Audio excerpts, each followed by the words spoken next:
It's funny, isn't it? When you grow up in a multi-million-dollar brownstone in Chicago's Gold Coast, people assume your life is polished wood and crystal. They see the name, Thorne, and they imagine effortless success, but I can tell you now, money is just a spotlight. And for me, Audrey Thorne, I was always the shadow standing just outside its cruel, unforgiving beam. I was 32, but the exact moment my family's faces, Mom, Dad, and my sister Scarlett, changed from casual dismissal to outright mockery is burned into my memory like a chemical scar. I'm talking about standing there, soaking wet, designer silk clinging to my body, watching the water drip from my hair after my own father, Arthur Thorne, a prominent Chicago corporate lawyer, had just pushed me into a courtyard fountain. That was the moment I smiled, not out of joy, but because I knew what was coming. They had no idea who I truly was, or the kind of man I had married. The whispered insults, the tight, brittle laughs, the pointed fingers that had defined my life for 3 decades. All of it was about to be silenced permanently. But to understand that smile, you need to understand the relentless pressure cooker that was my childhood. Growing up, the Thorne household was a fortress of appearances. Our 5-story home on Dearborn Street, with its pristine white trim and manicured stoop, projected an image of perfect, unwavering affluence. But behind those beautiful brass doors, a different script played out daily. From my earliest memories, I existed only as a foil to my sister, Scarlett. She was 2 years younger, blonde, effervescent, and always, always the star. "Why can't you be more like your sister?" became the monotonous soundtrack of my existence, played on repeat by my parents. Dad, a man who valued image and reputation above all else, and Mom, Victoria, a former society darling turned charity circuit powerhouse, never missed an opportunity to remind me of my inadequacy. When I brought home straight A's from North Shore Country Day, Scarlett had straight A's, plus the lead role in the school play and an award for community service.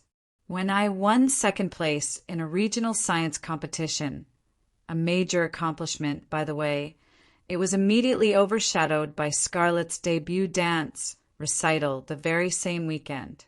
The pattern was deliberate, a psychological campaign designed to keep me small, contained, and perpetually seeking approval. I remember family dinners, strained affairs where I was constantly critiqued. "Audrey, sit up straight. No one in the legal world will take you seriously with that awful posture," my mother would snap when I was barely a teenager. "Scarlett has natural grace," she'd continue, placing her hand on my sister's shoulder with a proprietary pride that felt like a physical blow. "You, darling, you have to work harder at these things." Even my 16th birthday wasn't safe. Dad raised his glass and I held my breath, thinking maybe this once? Instead, he announced Scarlett's early acceptance into a pre-college arts program at NYU, praising her creative genius and passion. My birthday cake, a perfectly frosted vanilla layer, sat forgotten in the kitchen. The cuts kept coming. In college, while I worked 2 jobs to finance my degree at the University of Chicago, juggling a 4.0 GPA with shifts at a coffee shop and the law library, my parents barely acknowledged my existence. They flew cross-country multiple times a month to see every one of Scarlett's performances at her prestigious arts conservatory in New York. At my college graduation, Mom's immediate comment was about my sensible but uninspiring choice of criminal justice. "At least you're being realistic about your prospects," she'd said with that tight, pitying smile that was worse than any shout. Meanwhile, Scarlett's eventual degree in arts and theater was hailed as following her destiny. The message was clear. My hard-earned, measurable success was boring. Scarlett's artistic, unpredictable path was noble. By the time I was 26 and had joined the National Cyber Intelligence Agency, and say, an agency they barely understood, I decided I was done. Done sharing, done seeking, done hoping. I started building walls around my life higher and thicker than the brick and limestone of our family home. I rarely accepted holiday invitations.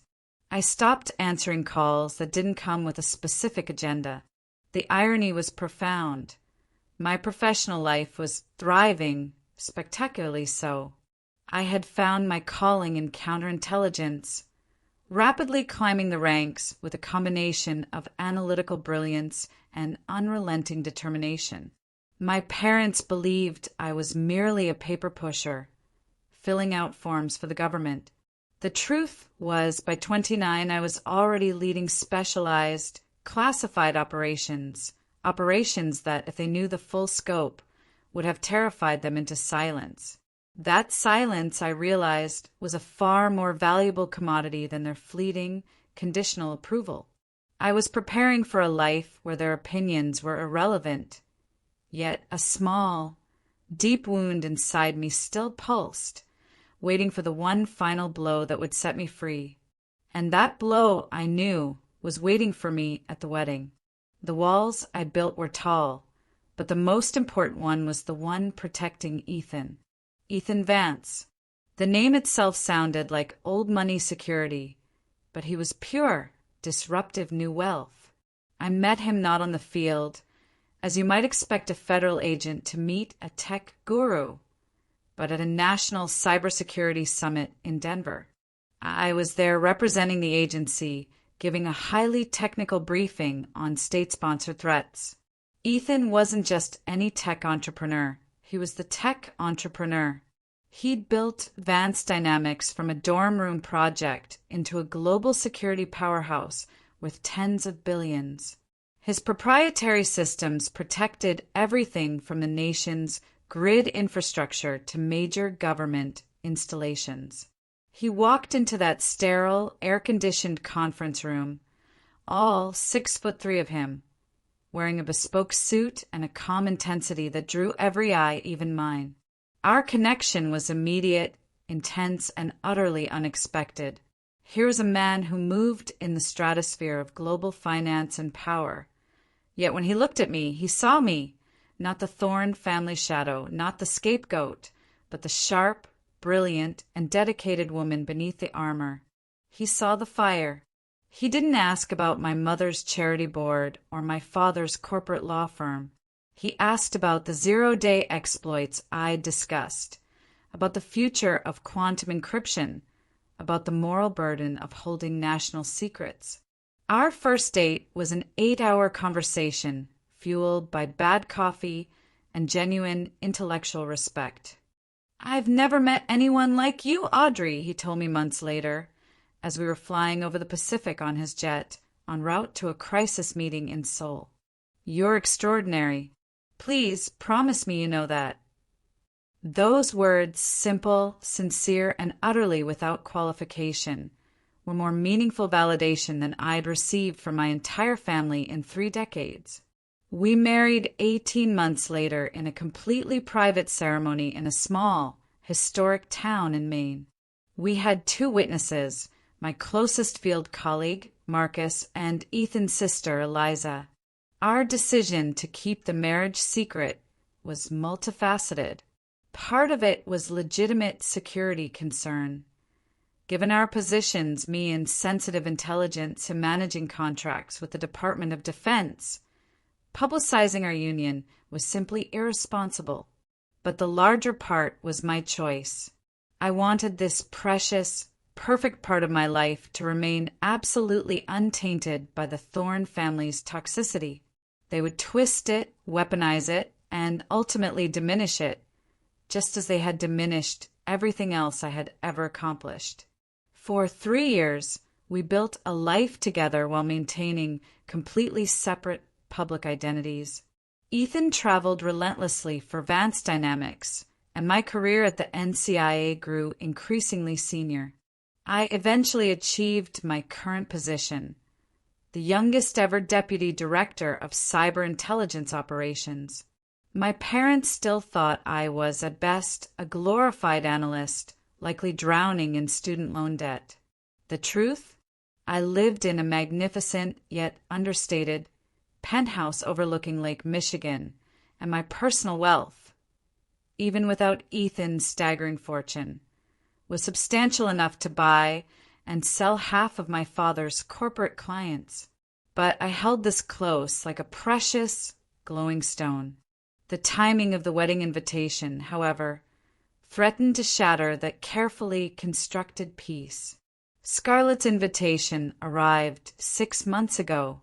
It was embossed in gold leaf, dripping with presumption, listing the multi-million-dollar venue, the Palmer House Hilton's grand ballroom, and detailing the extravagant 3-day affair. Scarlett was marrying Preston Ellington III, heir to a massive New England banking fortune. This was the kind of excessive, validation-seeking display my parents had lived their entire lives for. Ethan was scheduled to be in Tokyo, closing a landmark security contract with the Japanese government, a deal that literally shifted the balance of power in our industry. "I can reschedule, Audrey," he'd offered immediately, seeing the tight knot in my shoulders as I looked at the invitation. "No, Ethan, you can't," I'd insisted. "This contract is too important for Vance Dynamics and, frankly, too important for national security. I'll be fine for one afternoon. I'll get in and out. Just try to make it back for the reception, even if it's just for the last hour." He promised, kissing my forehead with a look of deep concern that I tried to wave away. And so I found myself driving alone toward the Palmer House, my sleek, unmarked black sedan blending into the city traffic.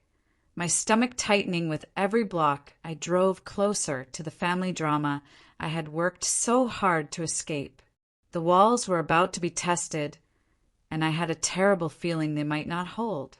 The drive felt less like a trip across town and more like crossing a psychological border. As my black sedan pulled up to the historic, columned entrance of the Palmer House Hilton, I checked my reflection one last time. I was wearing an impeccably tailored emerald green silk dress, expensive but understated, chosen specifically for its professional sobriety. Small diamond studs, a gift from Ethan, naturally, were the only concession to extravagance. My hair was pulled back into a classic, severe updo. I looked, to the outside observer, exactly what I was: successful, composed, and utterly unapproachable. I looked like a woman who could command respect. If only I felt that way inside. The hotel's grand ballroom had been transformed into an overwhelming, fragrant garden of white orchids and roses. Crystal chandeliers blazed, scattering light across hundreds of guests who all looked like they'd just stepped out of a Crane's Chicago business profile. It was exactly the kind of over-the-top, validating display my parents, Arthur and Victoria, had always dreamed of. I handed my invitation to the young, impeccably uniformed usher, who checked his seating chart with a slight, almost imperceptible frown. "Ah, Miss Thorne, we have you seated at table 19. I nodded politely, the number landing with the soft, blunt thud of a calculated insult. Table 19. Not the immediate family table, obviously. Not even the table for close friends or distant, wealthy relatives. Table 19 was tucked away near the service entrance, practically in the fire escape corridor. It was the social Siberia reserved for the truly extraneous. It meant, quite simply, that my parents had given me zero social capital and zero importance in their grand tableau. My cousin, Chloe, one of Scarlett's bridesmaids, spotted me first. Her eyes widened slightly, a momentary flicker of surprise, before her face snapped into that practiced society smile I knew so well. "Audrey, what a shock. We weren't sure you'd actually make it," she cooed, her gaze sliding pointedly to my empty side. And you came alone? I did, I replied, simply, refusing to offer an explanation or a defense. How brave, she said, her voice dripping with manufactured pity. After what happened with that fiancé of yours? Mom said it was just devastating when he left you for his paralegal. A real public humiliation. It was, of course, a complete fabrication. I had never had a fiancé, and certainly never dated a lawyer who ran off with his assistant. But this was the Thorne family specialty, manufacturing narratives that position me as the perpetual failure, the one who couldn't quite cut it in life or love.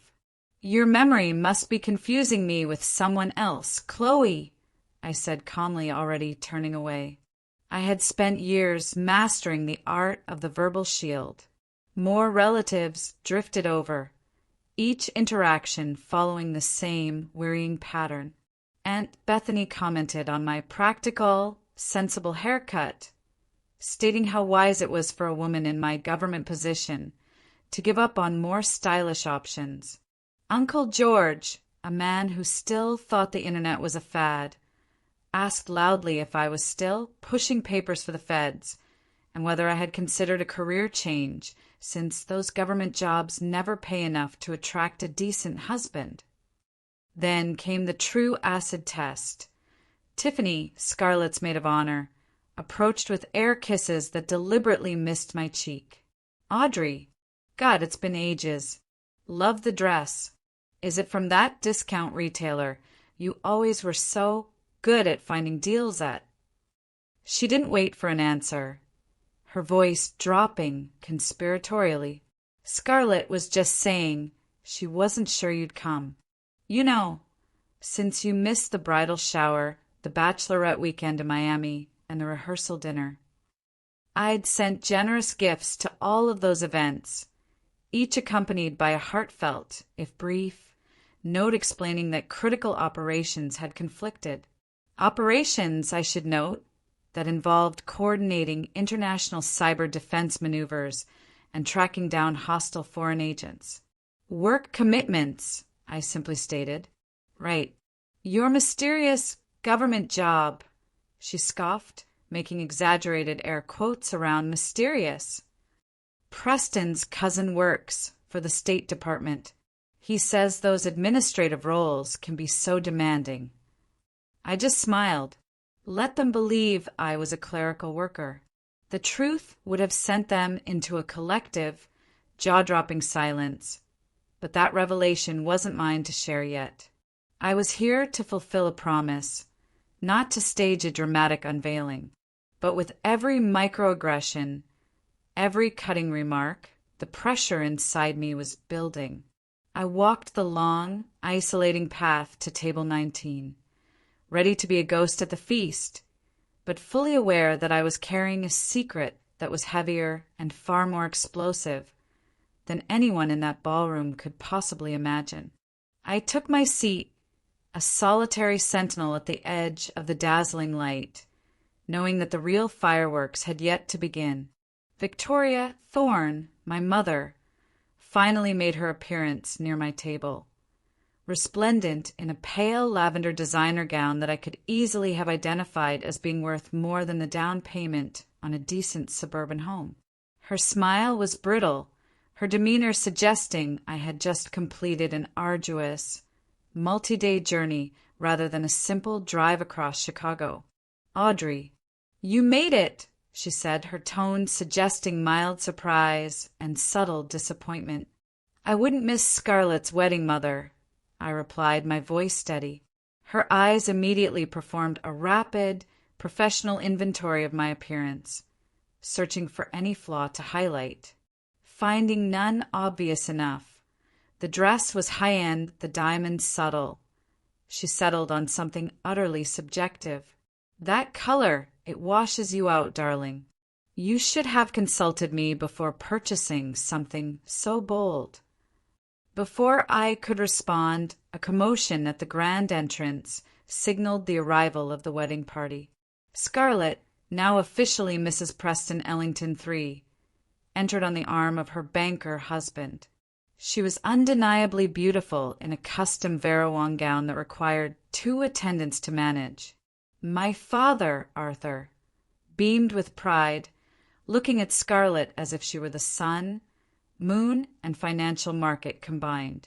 I couldn't remember him ever looking at me that way, not once. The major domo directed me back to table 19, positioned so far from the main family table that I needed to lean in to hear the polite, forced chatter of my table mates. I was seated with distant cousins twice removed, an elderly aunt who kept asking if I was one of the Ellington girls, and my mother's former college roommate who clearly couldn't place me at all. "Are you one of Arthur and Victoria's?" the hard-of-hearing great-aunt Agnes asked, squinting at me through thick glasses. "I'm their daughter," I explained, louder than necessary. "Scarlett's sister." "Oh!" Her face registered genuine surprise. "I didn't know there was another one." That stung, even after years of emotional armor. It stung more than any intentional insult, because it confirmed my deepest, longest-held fear. To them, I truly was invisible. Dinner proceeded with elaborate, multi-course plates and flowing high-end champagne. From my distant vantage point, I watched my family holding court at the center table, laughing, celebrating, and ignoring me completely. The official family photos, I later learned, had been moved up on the schedule, and I had been explicitly told they'd already finished, conveniently omitting me from the family's photographic history. During the maid of honor speech, Tiffany spoke movingly about growing up with Scarlett, who was like the sister I never had, pointedly erasing my existence entirely. The best man joked about Preston finally joining the Thorne family dynasty, and how he was trading up by marrying the Thorne golden child.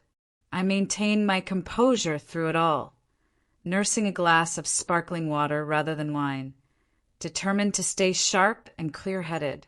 Ethan had texted an hour ago, landing soon. Traffic from Midway heavy. ETA, 45 minutes. Just a little longer. When the dancing started, I attempted to join a circle of cousins near the edge of the floor, only to have them subtly close ranks, leaving me awkwardly on the outside. The message was clear. My presence was tolerated, but my participation was not desired. I retreated to a quiet corner, checking my watch again. Ethan would be here soon. I just needed to survive the final, inevitable confrontation. My mother, glass of champagne in hand, finally cornered me near the floral arrangement. "You could at least try to look like you're enjoying yourself," she hissed, her voice low and sharp. "Your perpetual sulking is becoming a topic of conversation. The Ellingtons are important people, Audrey. Don't embarrass us." "I'm not sulking, Mother," I replied. "I'm simply observing." "Well, observe with a smile," she instructed. "The least you could have done was bring a date. Everyone is asking why you're here alone." Again, I didn't bother explaining that my husband, who was racing through rush-hour traffic to be by my side, was worth more than the entire Ellington family fortune combined. That particular revelation was still a few tense minutes away. I looked at her, searching for a sign of the protective instinct a mother should have. There was only annoyance that I had disrupted her perfect narrative. "Humiliating me seems to be the only thing I'm expected to participate in," I murmured, turning my gaze back toward the main party, where my father was tapping his crystal glass, preparing for the final, grand speech of the evening. I knew instinctively it was going to be the worst moment of the night.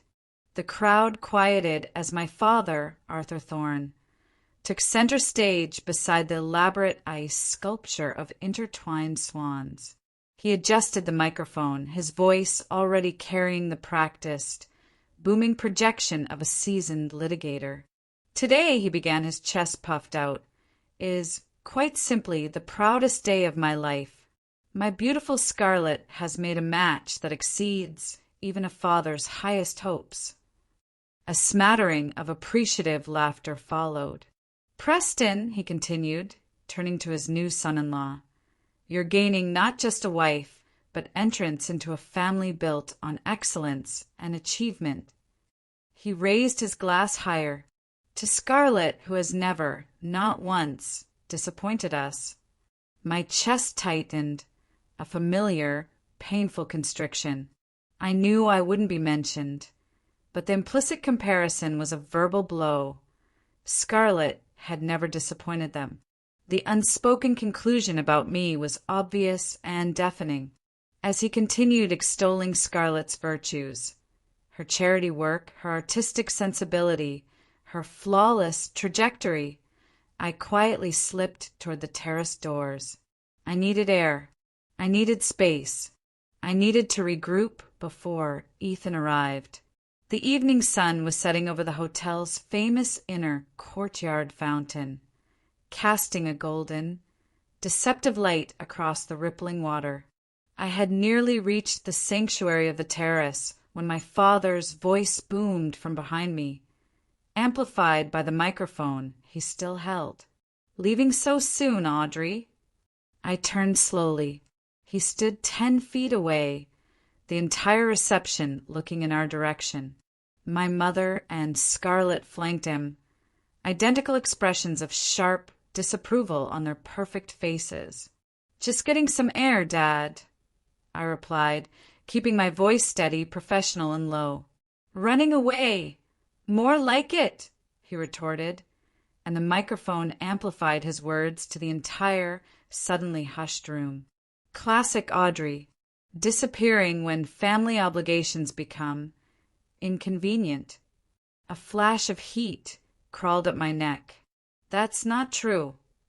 "Isn't it?" His voice took on the cross-examination tone he used in court, a tone I remembered from my terrifying childhood interrogations. "You've missed half the wedding events. You arrived alone, without even the courtesy of bringing a +1 to this magnificent celebration." The room had fallen, completely silent. "I'm sorry if my attendance alone offended you," I said carefully. "She couldn't even find a date," my father announced to the room, and scattered, nervous laughter followed. 32 years old and not a decent prospect in sight. Meanwhile, your sister has secured one of Chicago's most eligible bachelors.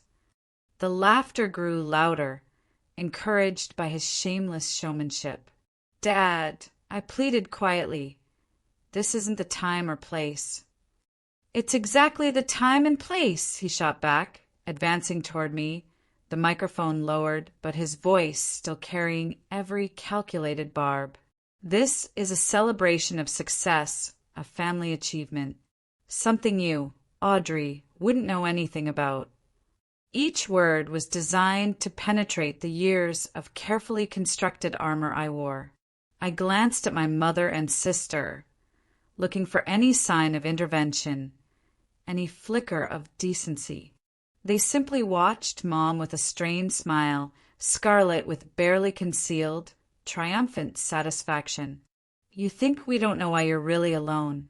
Why you hide behind that mysterious government job," my father continued, his face contorted by decades of resentment and disappointment. "You've always been jealous of your sister's accomplishments. Always the disappointment. Always the failure." He was inches from me now. "Dad, please stop," I whispered, acutely aware of the hundreds of eyes on us. "Stop what?" "Telling the truth," he spat. "The truth that you've never measured up.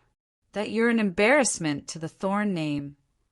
His hands suddenly connected with my shoulders, a forceful, shocking shove that caught me completely off guard.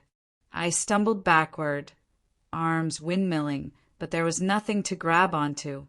For a terrifying, suspended moment, I felt weightlessness. Then came the shocking, cold immersion as I plunged backward into the courtyard fountain. Water engulfed me. My expensive silk dress ballooned, then clung to my skin. My hair collapsed. My makeup surely ran in black rivulets down my face. The physical shock was nothing compared to the searing realization that my own father had just publicly, deliberately humiliated me at my sister's wedding. The crowd's reaction came in horrifying waves. First, gasps of shock, then uncertain titters, finally erupting into full-throated laughter and even scattered applause. The photographer, a paid professional, snapped picture after picture, capturing my disgrace for posterity.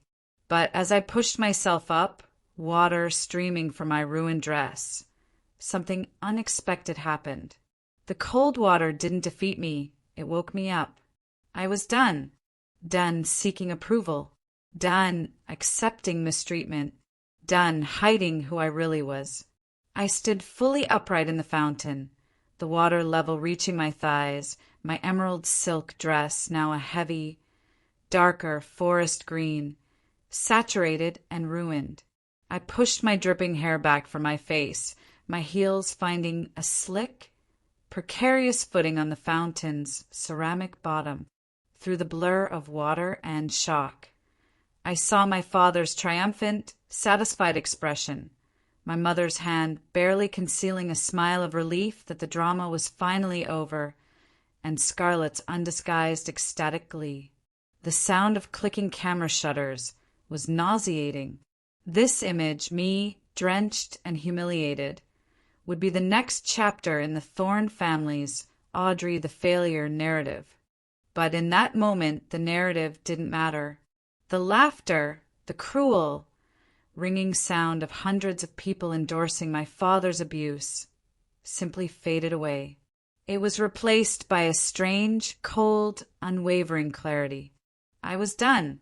Absolutely, irrevocably done. I looked directly at my father, who was still holding the microphone, his expression faltering slightly as he met my gaze. "Remember this moment," I said.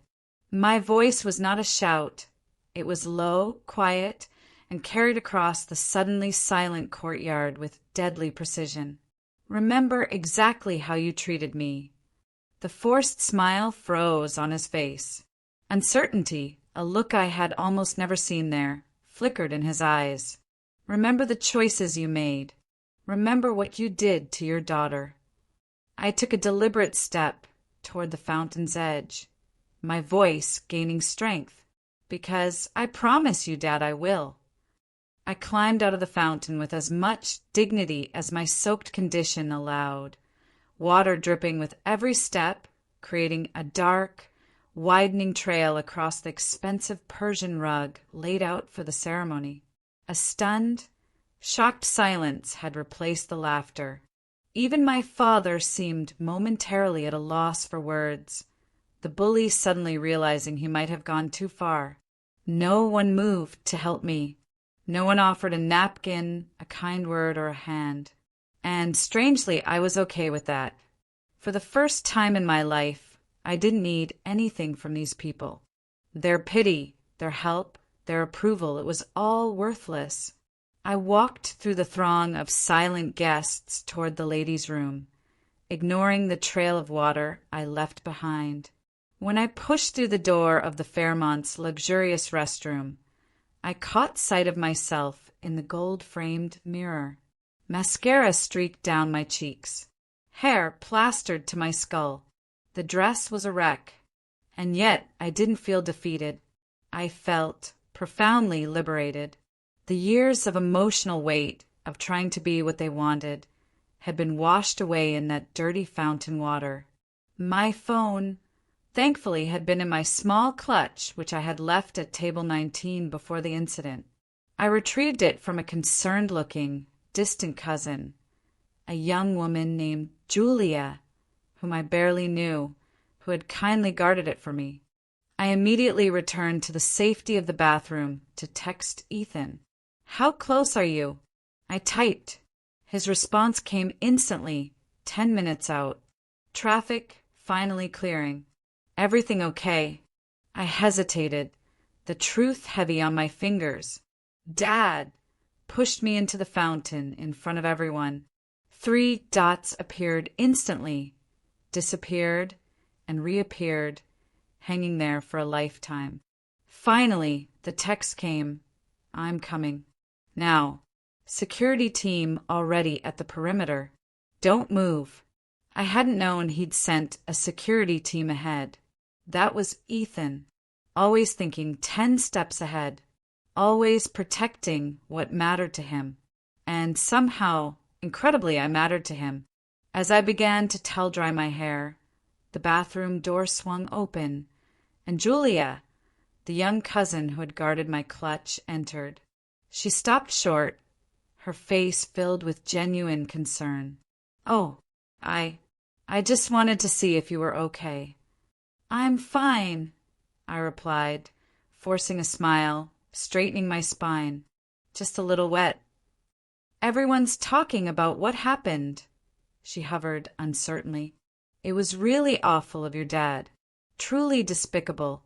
Her unexpected, unforced kindness nearly broke the composure I had fought so hard to maintain. "Thank you for saying that, Julia. I really appreciate it." "I have a spare dress in my car," she offered, earnest and sweet. "It might be a little big, but—" "That's incredibly kind," I said. "But I have a change of clothes in my car, a professional habit. I always kept backup options. Could you walk with me to the valet? I'd rather not wade through that crowd alone." "Of course," she said immediately. "I'm Julia, by the way, Preston's step-cousin. Basically the Ellington family outlier." "Audrey," I replied, offering my still damp hand. "Thorne family scapegoat. Pleasure to meet you." We laughed, and somehow that small, genuine connection strengthened me more than any dry towel could. I was ready for the next act. With Julia's help running interference, I made my way through a side exit to the valet stand. I retrieved my backup outfit from the trunk of my sedan, a simple, elegant black sheath dress and a pair of sensible flats I kept for emergencies. 10 minutes in a nearby small, private conference room, and I'd managed to transform myself from a drowned rat to a reasonably presentable, highly functional professional. As I quickly applied fresh makeup, I allowed myself to think about my life. My real life, not the distorted, pathetic version my family believed in. I had graduated top of my class at the NCIA Training Academy. I had led operations that saved American lives. I had earned the unreserved respect of hardened field agents and Washington officials alike. I had married a brilliant, kind man who valued me exactly as I was, without conditions or comparisons. None of that validation had come from the people currently celebrating in the ballroom, and that, I realized, was the whole point. True worth is only found outside the distorting, funhouse mirrors of toxic family dynamics. I checked my phone. In position. 10 seconds to entry. I took a deep, steadying breath, smoothed my replacement dress, and walked back toward the reception. My head was high, my shoulders back. The posture mom had always badgered me about finally perfect. Juliet gave me an encouraging thumbs up from her table as I passed. The festivities had resumed in my absence. The dance floor was crowded, the bar was busy, and the cake was waiting to be cut. No one noticed me immediately, which allowed me to position myself strategically near the main entrance, where the action was about to unfold. I spotted my mother first, holding court with several of her socialite friends, gesturing animatedly. As I drew closer, her words became sickeningly clear. "Always been difficult. We've tried everything with her. Absolutely everything. Best schools, best therapists. Some people simply refuse to thrive. Such a shame," she sighed theatrically, "especially with Scarlett being so successful. Same parents, same opportunities. Genetics are mysterious." Mother! I recovered quickly, speaking her name quietly behind her. You look dry. She flinched, turning around, clearly not expecting me to be out of the bathroom and presentable. Meredith, Audrey, you look dry. Yes, Mother. I always keep a spare outfit handy. One of many professional habits. Her friends murmured uncomfortable greetings before suddenly finding urgent reasons to refresh their drinks or check the cake table. Was humiliating me part of the wedding itinerary? I asked quietly, or did Dad improvise that part? Don't be dramatic, she hissed. You were trying to slink away as usual. Your father simply lost patience with your antisocial behavior. Pushing your adult daughter into a fountain is not a normal response to perceived antisocial behavior. Perhaps if you had brought a date, made any effort at all to participate in your sister's happiness instead of making everything about your mysterious job and your perpetually busy schedule, things would have gone differently. I studied her face, searching for a hint of guilt. There was only annoyance that I had disrupted her perfect society day. You know what's interesting, Mother? I've never once made anything about me. In fact, I've spent my entire life trying to take up as little space as possible in this family, and it still wasn't enough. A commotion at the entrance caught everyone's attention. The distinct sound of multiple, powerful car doors closing in rapid succession. The appearance of two men in impeccable, aggressive suits conducting a subtle security sweep. My mother frowned. What's happening? Did the Ellingtons arrange additional security without consulting us? I checked my watch. Right on time. The sleek, obsidian black Maybach had arrived, followed by two equally impressive security vehicles. The wedding guests noticed the sudden, silent shift in atmosphere. Conversations paused as attention shifted toward the entrance. My heart quickened, despite my outward calm.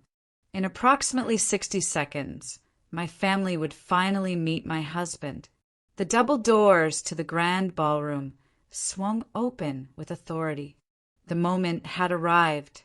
Two security personnel entered first, Marcus and Sophia. I recognized my closest field assets instantly. They wore tailored suits that did little to disguise their military bearing, their eyes scanning the room with professional, lethal efficiency. Whispers immediately rippled through the reception. My father, Arthur, approached the men with a visibly affronted expression, puffing up his chest. Excuse me. This is a private event, he began. If you're looking for the corporate conference, it's in the West Wing.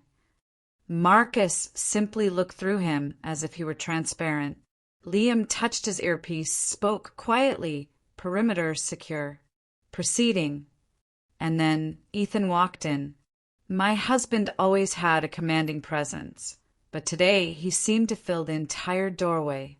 6'3", shoulders broadened by years of competitive swimming. He wore a custom, dark charcoal Tom Ford suit that quietly screamed wealth and untouchable power. His dark hair was slightly windblown, his jawline sharp, but it was his eyes, intensely blue and laser-focused, that scanned the room in seconds before landing directly on me. The moment they did, his serious expression softened into the private, genuine smile reserved only for me. He moved through the stunned crowd with the calm, inherent confidence of someone who never questions his right to be anywhere. People instinctively stepped aside, creating a path directly to where I stood next to my rigid, speechless mother. Behind him, for more security personnel had entered, positioning themselves strategically around the ballroom perimeter. "Audrey," Ethan said when he reached me, his voice a warm bass that carried clearly in the suddenly hushed room. He took my hands in his thumb brushing over my knuckles in our private gesture of connection. "Sorry I'm late." You're right on time, I replied, feeling truly, wonderfully steady for the first time that day. He leaned down and kissed me, not a showy display, but a genuine greeting between two deeply connected partners. His hand moved protectively to the small of my back as he turned to face my mother, Victoria, who looked like she might shatter into 1,000 pieces. "Mrs. Thorne," he said with a perfect, icy politeness that somehow still conveyed zero warmth. "I'm Ethan Vance, Audrey's husband." My mother's face went through a spectacular series of expressions: confusion, disbelief, rapid calculation, and finally, a strained attempt at delight. "Husband," she repeated, her voice unnaturally high and thin. But Audrey never mentioned. 3 years next month, Ethan supplied smoothly, his smile slight. "We keep our private life private for security reasons." My father, Arthur, having pushed his way through the onlookers, arrived at my mother's side, his face flushed with anger and embarrassment.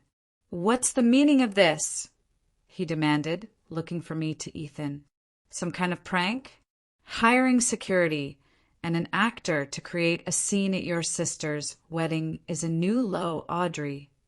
Ethan's expression hardened almost imperceptibly. Only someone who knew him as well as I did would notice the dangerous glint in his eyes. "Mr. Thorne," he said, his tone deceptively mild, "I'm Ethan Vance, CEO of Vance Dynamics. Your daughter and I have been married for nearly 3 years." My father's mouth opened and closed without sound. Vance Dynamics was a household name, a global security firm worth billions, whose logo was instantly recognizable. Even my technology-averse father would know it. "That's not possible," he finally managed to stammer. "We would have known." "Would you?" Ethan asked, a touch of genuine curiosity in his voice. "When have you ever shown interest in Audrey's actual life? From what I've observed today, and what she shared over the years, your interest extends only to criticizing her choices, not understanding them." Scarlett had appeared now, her white gown making her look like a ghostly apparition floating through the stunned guests. Preston followed in her wake, his expression torn between confusion and fascinated horror. "What's happening?" Scarlett demanded. "Who are these people?" "Apparently," my mother said faintly, still reeling, "your sister has a husband." "That's ridiculous." Scarlett scoffed, still operating in her comfort zone of superiority. "She's making it up for attention. On my wedding day." Ethan's arm tightened around my waist, a silent, supportive anchor. "Mrs. Ellington, congratulations on your marriage. I apologize for missing the ceremony. International business obligations kept me in Tokyo until a few hours ago." His impeccable manners made Scarlett's rudeness stand out in stark relief. The tension in the grand ballroom was thick enough to cut with a knife. Scarlett, visibly flushing, looked uncertainly between Ethan, the imposing security team, and the increasingly interested wedding guests. "Is this some kind of joke?" My father, Arthur, finally found his voice, louder now, desperate to regain control. "You expect us to believe that Audrey secretly married a billionaire tech CEO?" "Holy smokes, that's really Ethan Vance," supplied one of Preston's friends from the back, who had apparently Googled Ethan on his phone. "Forbes cover last month. Net worth estimated at $25 billion. That's the guy." A collective gasp rippled through the room. My mother swayed slightly, reaching for the back of a gilded chair to steady herself. I don't understand," she whispered. "Why wouldn't you tell us?" For the first time, her question seemed driven by genuine loss rather than accusation. When have you ever wanted to hear about my success, Mother?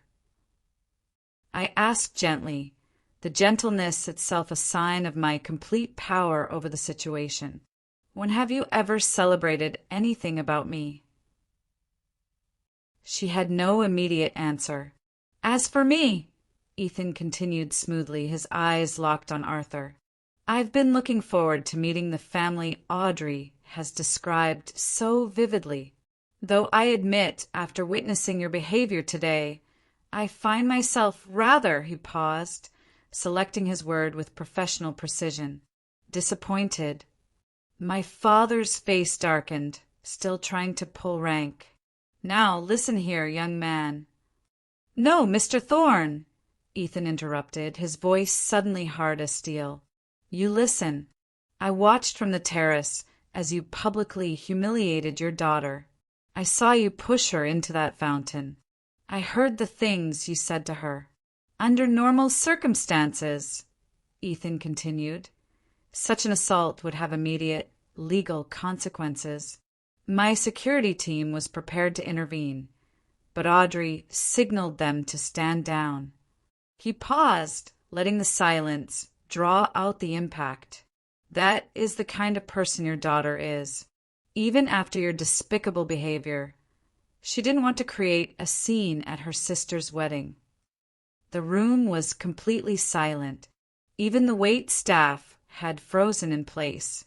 Fortunately for you, Ethan finished, his tone deadly calm, my wife is a better person than I am, because if anyone ever treated her that way again, my response would not be nearly so measured. The threat, though delivered in the most civilized tone possible, hung in the air like storm clouds before a major Midwestern tornado. At that precise moment, as if choreographed for maximum dramatic effect, the ballroom doors opened once more. Two individuals in crisp business attire entered, their posture alerting me immediately to their identities, even before I saw their faces. Marcus and Sophia, my most trusted team members from the NCIA. They approached with purposeful professional strides, coming to a stop a respectful distance from where Ethan and I stood with my family. Director Thorne, Sophia said formally, using my official title. I apologize for the interruption, but there is a situation requiring your immediate attention. The title hung in the air for a beat before the whispers started. Director? Did she say Director Thorne? My father's confusion was almost comical. Director of what? Some minor government office. Ethan's smile was razor sharp. Your daughter is the youngest Deputy Director of National Cyber Intelligence Operations in NCIA history, Mr. Thorne. Her work has saved countless American lives and earned her the highest security clearance possible. More gasps, more whispers. My mother looked as though she might faint. Scarlett stepped forward, her bridal glow diminished by confusion and dawning horror. That's impossible. Audrey is just what? Scarlett? I asked quietly. Just your disappointing older sister? Just the family scapegoat? Just the perpetual failure? She had no answer. The Audrey Thorne I know, Ethan said, his voice carrying easily through the silent room, is brilliant, courageous, and formidable. She makes decisions daily that affect national security and the lives of millions. He turned to look directly at my father, and for some inexplicable reason, she still cared enough about your approval to attend this wedding, despite knowing exactly how you would treat her. My father seemed to have aged 10 years in the last 5 minutes. The confident, bullying attorney had vanished, replaced by a shell-shocked man trying to reconcile his lifelong narrative with this devastating new reality. Why didn't you tell us? My father finally managed to ask, his voice smaller than I'd ever heard it. Would you have believed me? I replied simply, or would you have found a way to diminish this too? His silence was the answer. Marcus approached, holding a secure tablet. "Director, I hate to press, but we need your authorization on this operation. The threat matrix just changed." I took the tablet, scanned the information, a legitimate, complex, and time-sensitive threat, and made a quick, decisive professional judgment. Proceed with option 2, but increase surveillance on the secondary target. I want a full brief upon arrival. "Yes, ma'am," Marcus replied, accepting the tablet back. The professional exchange happened in seconds, but its impact on the room was seismic. This wasn't play acting. This was real power, real responsibility, and I wielded it with casual, inherent confidence. Ethan checked his custom timepiece. "We should go. The helicopter is waiting on the roof, and we have the Tokyo team on standby for the video conference at 9 p.m. Central Standard Time." I nodded, then turned to face my stunned family one last time. "Congratulations on your wedding, Scarlett. I wish you and Preston every happiness." Scarlett seemed incapable of speech. Preston, to his credit, stepped forward and offered his hand to Ethan. "It was an honor to meet you, Mr. Vance. And you, Director Thorne. I hope we'll have the opportunity to get to know each other better in the future." His sincerity was unexpected and rather touching. I shook his hand warmly. "I'd like that, Preston." My parents remained frozen, decades of their carefully constructed narrative lying in shambles around them. "Mr. and Mrs. Thorne," Ethan said with perfect courtesy, "thank you for the invitation. I apologize again for missing the ceremony." My father finally found his voice. "Audrey, wait, we need to talk about this. Where are you going? We've always wanted what's best for you. We've always been proud of you." The naked attempt to rewrite history, to desperately cling to a comforting lie, might have worked in the past, but not today. "No, Dad," I said gently, finally cutting the cord. "You haven't, but that's okay. I don't need you to be proud of me anymore." With that, Ethan and I turned and walked out of the ballroom, my security team falling into formation around us. Behind us, the whispers had erupted into full-voiced exclamations. The Thorne family and their social standing would never be the same. The sleek, black helicopter waited on the Palmer House rooftop helipad, its blades already beginning their lazy rotation. As we approached, flanked by Marcus and Liam, I felt a curious, profound lightness. Decades of family baggage seemed to have fallen away, left behind in that ballroom along with my parents' shattered illusions. "Are you okay?" Ethan asked, his mouth close to my ear to be heard over the increasing rotor noise. "Surprisingly, yes," I replied. "Better than okay." Before we could board, Sophia approached with a concerned expression. "Director, there's been a development. The ambassador is requesting your presence at the consulate immediately. The surveillance package picked up anomalous signals." I exchanged a look with Ethan. This wasn't part of the evening script. "Real or performance art, Sophia?" I asked quietly. "Unfortunately real," she confirmed. "Marcus is already coordinating with the field team. Time sensitive." I nodded, switching fully into professional mode.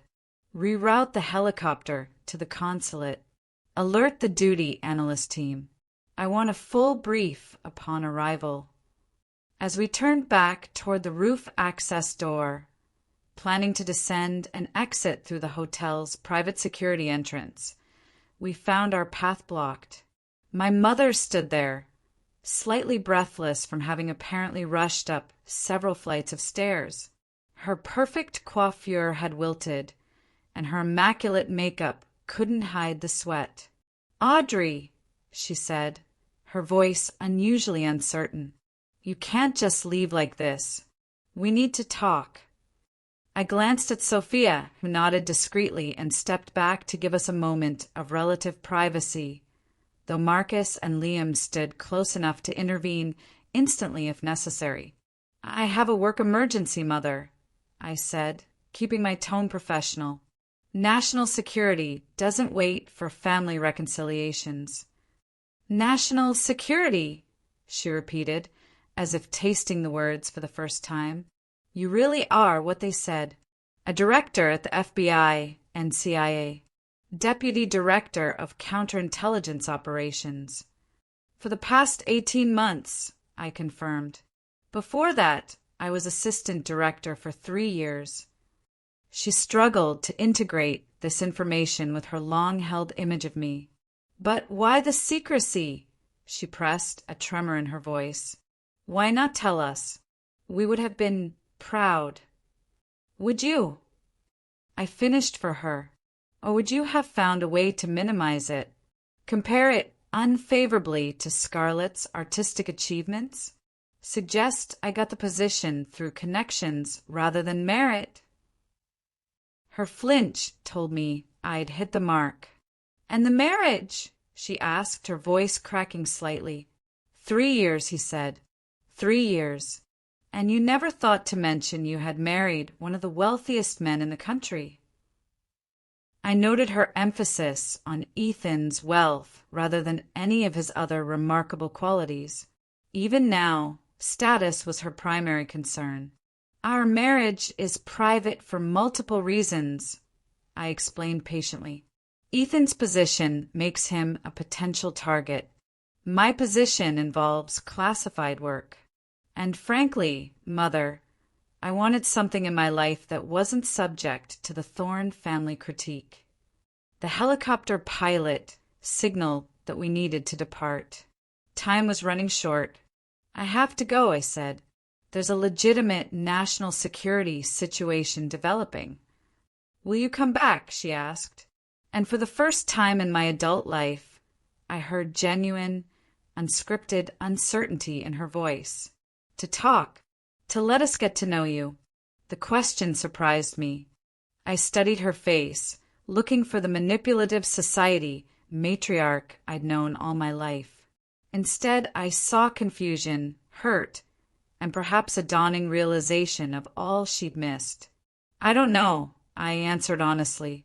That depends on whether you're interested in knowing the real me, or just the successful version that now meets with your approval. She had no immediate response to that. Think about it, I suggested.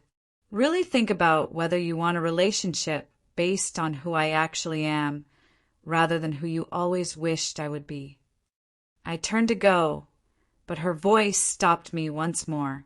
Your father would never admit it, she said quietly, looking down at her perfectly manicured hands. But he was wrong today. What he did was unforgivable. It wasn't quite an apology, but it was more acknowledgement than I'd ever received. Thank you for saying that, I replied. I need to go. As Ethan and I boarded the helicopter, I glanced back to see my mother still standing there, a diminished figure against the vastness of the Chicago skyline. For the first time, I saw her not as the intimidating matriarch of my childhood, but as a woman who had constructed her entire identity around appearances and who was now facing the collapse of her carefully maintained illusions. I felt an unexpected, small pang of something like compassion. That emotion didn't mean forgiveness, but it did mean a painful acknowledgement of her humanity. The consulate situation turned out to be legitimate but manageable. Encrypted communications suggesting a potential security breach that my team efficiently contained within 2 hours. By 11 p.m., Ethan and I were finally alone in our penthouse overlooking Lake Michigan. Some wedding, Ethan remarked, loosening his tie as we stood on the terrace. The city lights reflected off the water, a stunning, glittering tapestry. Not quite how I planned to introduce you to the family, I admitted, slipping off my heels. I thought it went rather well, actually, he said with a slight smile. The look on your father's face when Marcus called you director was worth the price of admission. I laughed despite myself. That was rather satisfying. Your mother followed you to the roof, he noted, his expression serious now. That seems significant. What are you thinking? I'm not sure what it means yet, I said honestly. 32 years of ingrained patterns don't change in an afternoon. No, he agreed, but revelations can sometimes create openings for change. He pulled me gently into his arms. Whatever you decide about your family, I'm with you. If you want to explore reconciliation, I'll support that. If you want to maintain distance, I'll support that too. This was what real love felt like. Not conditional approval, but unconditional support regardless of my choices. My phone buzzed with an incoming text. I expected it to be work-related, but instead saw Julia's name, the cousin who had helped me. OMG, the family is in complete meltdown after you left. Your dad keeps saying there must be a mistake. Your mom is weirdly quiet. Scarlett has locked herself in the bridal suite. Also, I Googled your husband and holy crap. Also, I'm sorry they treated you like garbage all these years. Lunch sometime? Signed, your new favorite cousin. I showed the message to Ethan, who raised an eyebrow. New favorite cousin, huh? She was genuinely kind to me after the fountain incident. Offered me a spare dress, helped me avoid the crowd. Small kindness, but it stood out. Sometimes the lies come from the most unexpected places, he observed. Over the next few weeks, my phone lit up with messages from family members who had never bothered to call me before. Distant, suddenly remembered second cousins inquired about lunch dates. My father sent a stiffly formal text stating that we should discuss recent developments at your earliest convenience. I silenced the phone and set it aside. Those responses could wait. They weren't reaching out to me. They were reaching out to Director Thorne, wife of billionaire Ethan Vance. And that clarified everything. They're reaching out to the persona, not the person, I told Ethan as we prepared for bed. Does that surprise you? He asked gently. No, I admitted, but it does clarify things. I think I can have some form of relationship with them, I continued, working through my thoughts aloud. But it needs to be on new terms. No more diminishing, no more comparisons, no more accepting disrespect to keep the peace. Setting boundaries isn't about punishing them. It's about protecting myself. A few weeks later, I called my mother. Sunday dinner, I said. Ethan and I will come, but we need to establish some ground rules first. Her immediate, relieved agreement was telling. The old Victoria Thorne would have bristled at conditions. This new version, humbled by revelations and consequences, was at least willing to listen. The dinner itself was predictably awkward. My father vacillated between defensive posturing and awkward attempts at showing interest in my career. My mother tried too hard, nervously over-explaining the provenance of every dish as if hosting foreign dignitaries. Scarlett and Preston arrived late. He seemed genuinely pleased to see Ethan and me, while Scarlett maintained a careful distance, still processing her displacement from the family spotlight. But there were moments, brief, tentative moments of something like genuine connection. My father asked thoughtful questions about a recent cybersecurity initiative Ethan's company had implemented for government agencies. My mother, in a staggering gesture of acknowledgement, produced a box of my childhood achievements she'd apparently kept all these years. Debate trophies, academic awards, science competition medals. Evidence that perhaps she'd noticed more than she'd acknowledged. The most surprising development, though, was Scarlett's request to speak privately after dinner. In the solarium where Scarlett and I had played as children, my sister struggled visibly with words that didn't come easily to her. "I didn't know," she said finally, looking down at her wedding ring. "About your job, your husband, your life. I genuinely had no idea." "You never ask, Scarlett," I pointed out, not unkindly. "I know." She twisted the ring nervously. I think I liked being the favorite. It was easier not to question it. Her honesty was unexpected, a small crack in her perfect facade.